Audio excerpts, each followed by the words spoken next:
Over the past few months, we have watched as the Occupy movement has set up camp in hundreds of locations across the country. Occupy Hartford was the latest to dismantle this past week, but certainly members say that that does not mean that their mission doesn't continue. We are here joined by Ted Donahue and Eric Gilbert, who are both members of Occupy Hartford, and also the Courant's Jenna Carlesso, who is covering their occupation extensively. Thanks all for being here. And I guess, Ted, if we could start with you to talk about you know, it's a nice thing to say that the mission continues, but the physical occupation was actually a very important part of it, right? Yeah, we agree. I mean, thousands of people drove by every day in the morning on their commute and on the way home.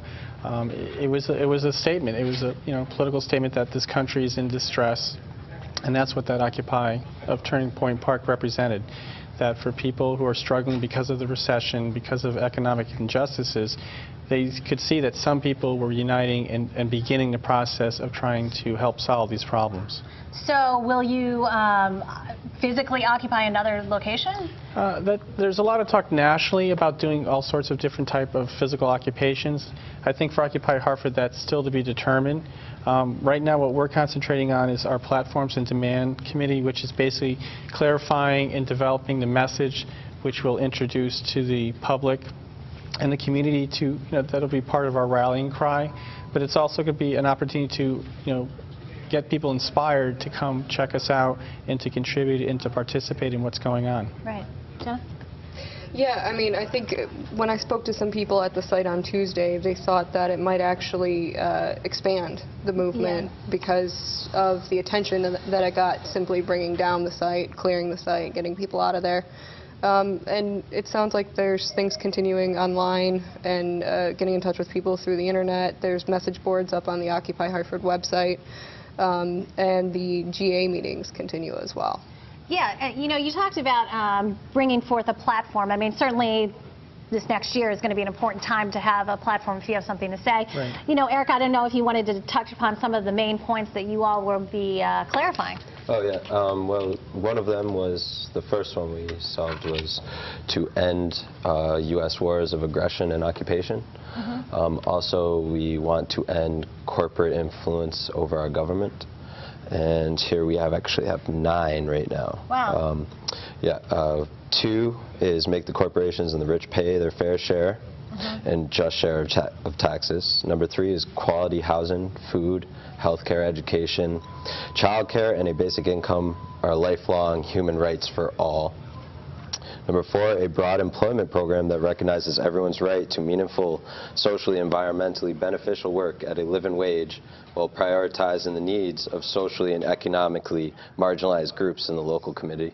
So these are, not to interrupt, but I mean, wasn't that one of the criticisms was that it was kind of so far-reaching? Well, I think, we got to keep our eye on the prize. I mean, when you read these statements, different parts are going to resonate with different people. For some people, they're very passionate about the 2 wars that the United States has been involved in. Other people who live in Hartford and are part of a marginalized community are going to recognize that we're trying to connect with them. So our approach is to be as far-reaching as we can because we need people to be engaged. There's people whose experiences we haven't heard yet in the occupation, and we want to encourage them to come and share what their experience is of dealing with the reality of this economy and the conditions in our country right now. Jenna, was this, when you were covering it, I mean, aside from the physical occupation, was there anything different about this particular movement than others that you've covered, or?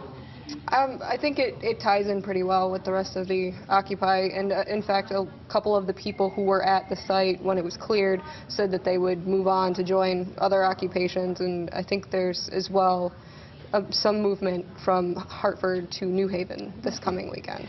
Tell me, both of you, how and why you got involved. Eric? Why I got involved basically was the unjust inequalities in the economics of this country, where 1% can control 40% of the wealth. That just doesn't sound right. I mean, that's what do you do? I mean, what's your background? What's my background? Both my parents are union reps. My father works for United Public Service Employees Union here in the state of Connecticut. My mother was part of CSEA before she moved to Washington State. I've been very political my whole life. Actually, before I could even vote, I was involved in campaigns as well. Are you working or? Am I working? I'm a full-time student at Manchester Community College. Oh, interesting. Mm-hmm. Studying? Studying liberal arts and studies. Excellent. And you got involved? Well, I got involved through Twitter. I mean, it wasn't being reported in the media at all, and for me, Twitter is a very passionate place to follow politics and to get and share information. And then I started hearing about Occupy Wall Street, and as I started digging deeper, I became really excited because it was a spontaneous movement. And for me, I always vote. I participate in our democratic process. I find out about issues. And for me, this was sort of my first calling to get involved as an activist. And a lot of us, we volunteer our time. I mean, I work, I go to school, I have a son. Mm-hmm. So a lot of us, we have a lot going on in our life, but we know that this is a calling, and we're trying to help move it forward. And It's exciting to be part of it. Did you find it to be effective here in the city of Hartford? It certainly got the attention of city officials. There was an ongoing process, at certain points where they were regularly meeting with the people at the Occupy site or having Occupy people come down to City Hall or to another location to meet with them. So I think their message was received by the people that they were intending it to be received by. Right. Interesting. What did you think worked about it, Eric? What did I think worked about it? The consensus part of our direct democracy we have set up for our GAs, it allows us to get things done. I'm not sure if you're familiar with that. It requires a 90% consensus, and people can block it as well if they see something that is not good for the group or good for the movement moving into the future. Interesting. What did you think didn't work? Well, I think supporting the physical occupation, I mean, that was the learning curve. I was actually involved in trying to help that as best I could. We have a Facebook page, and we have like over 4,300 people now. We need people. When we were doing that, we were asking people, especially after the Halloween snowstorm, it was clear that it was going to be an enormous challenge to make it work and to keep people safe. So for me, that was one thing that we learned a lot from. But when your point about what's going on in the city, we're also reaching out to other community activist groups that already exist in the city. We've helped organize 2 meetings. We have one coming up this coming Thursday on the 15th at the Central Baptist Church at 457 Main Street. And this has been really exciting for us because there's some organizations in the city of Hartford, they don't even know about each other. So we're trying to build an alliance where we get together and we start to problem solve, and we may plan actions together, we may do other things. So it's exciting, and for these groups, they represent a lot of different challenges that are going on in the city and in our state. So, Occupy Hartford definitely wants to localize its message. Right, and it's, what's your website? Well, it's occupyhartford.com. Okay. OccupyHartfordCT. OccupyHartfordCT.com. Okay, great. Eric Gilbert, Ted Donahue, Jenna Carlesso, thanks for being here. We certainly look forward to seeing what your next steps are. Thank you. Thanks a lot for being here.